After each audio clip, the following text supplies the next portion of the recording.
Hi, and welcome to an episode of Mathew's Garage. We're doing part 3 of the fold down seat. So let me show you what we came up with. Here we are.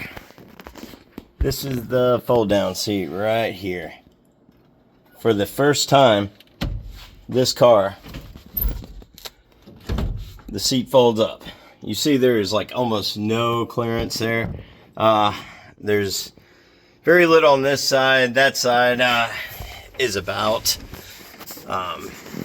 the same. It's a game of inches, and we just barely made it to work. So this is kind of cool though.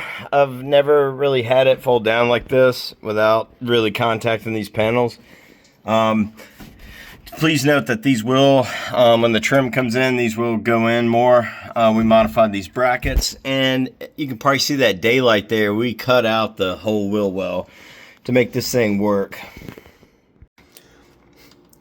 Okay, so I touched in the last video about how this bracket back here at the, see that right there?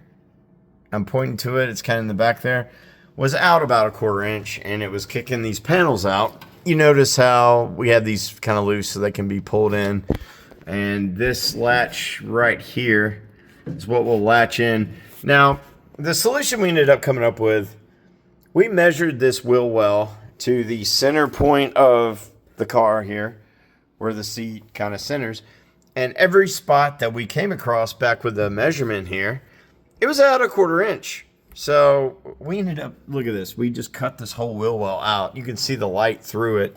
We ended up pushing it back. He's got some tabs welded in here, and this next weekend we're going to I'm gonna get the angle grinder on the inside of this. I'm gonna clean up the bare metal. He's going to add some filler metal so that all this lighting and stuff's not showing, that it's sealed properly, it's welded in properly. And then we're gonna undercoat the inside of that wheel well from the tire side to make sure it's sealed off and not leaking or anything. But yeah, this is great. The seat folds up and down. It doesn't contact any panels. I have to modify these brackets. I went back here. I have them already off, and I am working to get those modified. This latch cover will need to be centered into the new latch housing so that, you know, connects with this. So that'll get tacked on. That'll get welded in. And this new collection bowl right here, as you can see, this is the other side. What it does, those vents on the outside, light, you can see light through them. They open and close. I have a cover that allows the air to come through the cabin. So these things basically just collect the water. There's a plate that goes here, collects all the water that happens to seep in, and then there's a hose that takes it to the outside drain so it keeps it from leaking or anything like that on the inside of the car. But yeah, you can see it kind of setting in there. But yeah, I mean, I'm pretty happy with this. This is kind of a risky move. Honestly, to repair this the right way, this whole entire quarter out here would probably have to be cut out and then pulled like 1/4 inch out to have this thing completely fixed the right way. But it didn't really need to happen. There was really nothing bad looking about the outside quarter.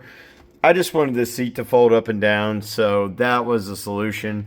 It's just the wheel well. It'll get repaired. It'll get welded in, and no one will be none the wiser that this was even done. So yeah, I'm pretty excited about this project. I'm getting everything kind of put in place and cleaned up and welded in now. The next steps, I'm going to take all these panels out. You see how beat up and nasty these things look? I'm going to redo them. I have these new courtesy lights. I'm going to add some aftermarket ones. And yeah, it's going to look really good. My next video, hopefully I will have everything in and going back into the car. So look forward to making a part 4, kind of to show the solution of how everything goes back together. And yeah, I'll keep you updated.